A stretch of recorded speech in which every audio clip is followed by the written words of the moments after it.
Hello everyone!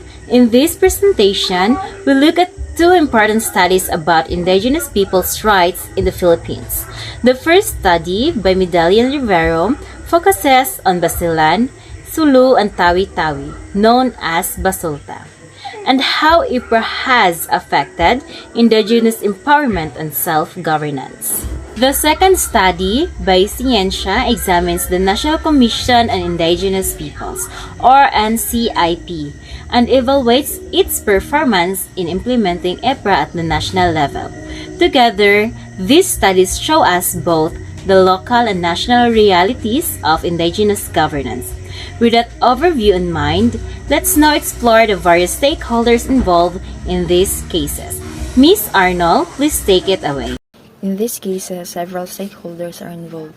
First, the indigenous communities themselves, who are the main beneficiaries of IPRA. Then we have the NCIP, the agency tasked with protecting indigenous rights. Local government units also play a role in decision making. At the national level, presidents and government agencies like DENR influence how IPRA is carried out. NGOs and indigenous peoples organizations often step to support communities, sometimes more effectively than government. Finally, main components and international donors add pressure or support, shaping the outcomes of indigenous governance. Having looked at who is involved, let's examine the challenges indigenous peoples face under this law. Ms. Obrado, over to you. Challenges faced by indigenous people despite the promise of EPRA. Indigenous people face many challenges. Securing ancestral domain titles is slow, costly, and bureaucratic. Many communities have limited awareness of the law's provision, making it hard to assert their rights. Representation in councils exists, but often feels tokenistic, with little real influence.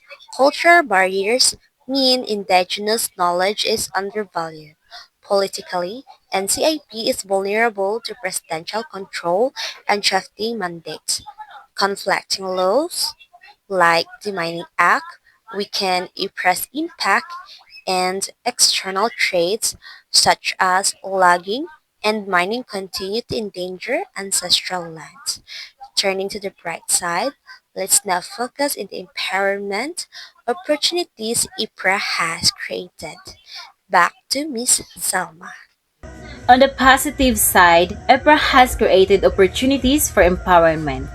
It legally recognizes ancestral domains and cultural rights. Indigenous representation in governance has increased, even if limited. The law has encouraged community organizing and solidarity.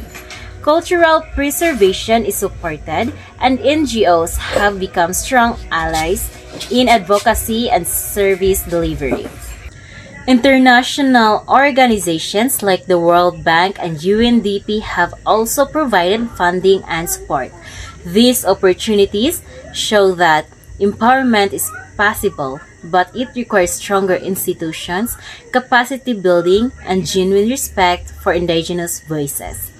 Building on this, here is our position regarding EPRA's implementation. Ms. Arnold, please continue. Our position is that IPRA is a landmark law, but its implementation is weak.